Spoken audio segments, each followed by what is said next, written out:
Hi, my name's Sarah Burgess and I'm a career coach at 1080. Most of my time at the moment is spent on LinkedIn and helping our clients to build their profile so that they make themselves as marketable as possible when they're looking for a new job. And also to help hopefully build that profile so that if a recruiter is running a search for a particular job they're looking to fill, that the client will get picked up in that search. So what we know about recruiters is they will run a search where they will identify the job title and the location, and then often they will also add the top skills that they are looking for that particular role. So the idea of this video really is just to show you where you go to put those on your profile, and just how to generate some ideas to get the relevant skills for you in that section. So I'm just going to head to LinkedIn now.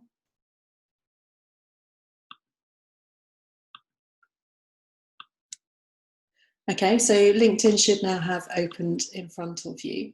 What you can see here is we're on the home page. If I click on my name over here on the left-hand side, that's a quick way to get to my profile page.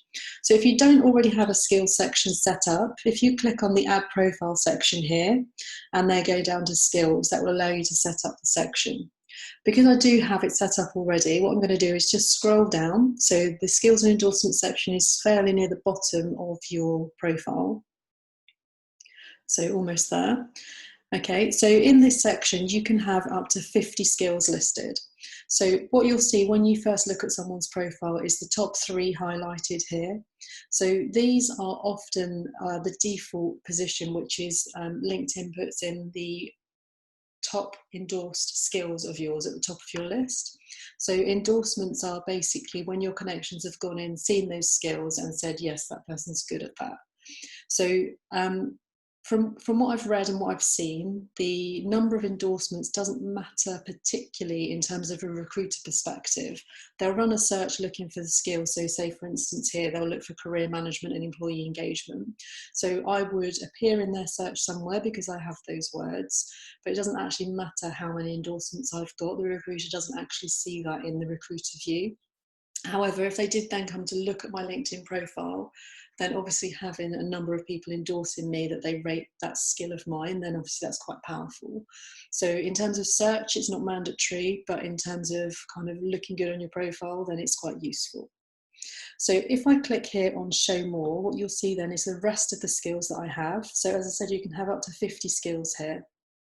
So although LinkedIn puts the top 3 endorsed at the top, you can change the order. So as you can see here, I've got LinkedIn here as my kind of, I put that second on my list, where actually I have been endorsed for other things more. So if you look at outplacement, for instance, 18 people have endorsed me for that. However, I really like the work I do on LinkedIn, so I've kind of chosen to put that up at the top. So if you want to add a new skill, if you click on the add a new skill option here, what this does is shows you there how many skills I can add. So I've got 7 more I can add. And then it's picked off skills from my profile that LinkedIn thinks I could add in. So if I wanted to add soft skills here, if I click on that and click on add, that will add that to my profile for me. Can also edit within this area. If I click on the pencil here, that will allow me to go in and reorder. So to reorder, you can drag and drop. So if you click on the lines here, I could move employee engagement up above LinkedIn.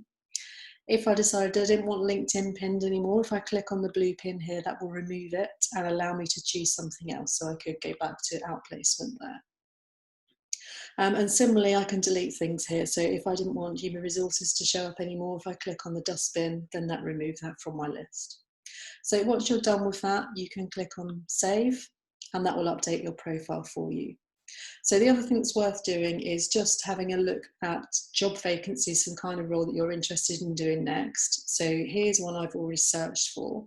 So we've got here a HR partner, HR business partner, sorry, at Which. So if I have a look on the right hand side here, what you can see is at the top it shows me I'm a 2 out of 5 skills match here. So LinkedIn has basically had a look at the key skills required for this role, looked at my skills and endorsement section, and is telling me that I've got 2 out of 5. If I scroll down, I can see what those top 5 skills are. So the job poster here has specified these are the top 5 skills. So if I did in fact have these skills, what I could now do is go back to my skills section, add those words in, and then the next time I looked at this role, you would then see that I was a 5 out of 5 match. If you scroll down a little bit further, if you have LinkedIn Premium, what you can see here is the top 10 skills of the 67 applicants that have applied.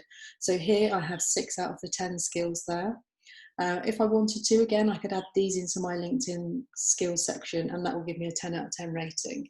So the idea then is then when I click to apply for the role, the job poster would be notified of how close a match I was for that role. So that kind of sums up the skills and endorsement section. Hopefully that's been useful, and I will share some more tips soon. Thank you.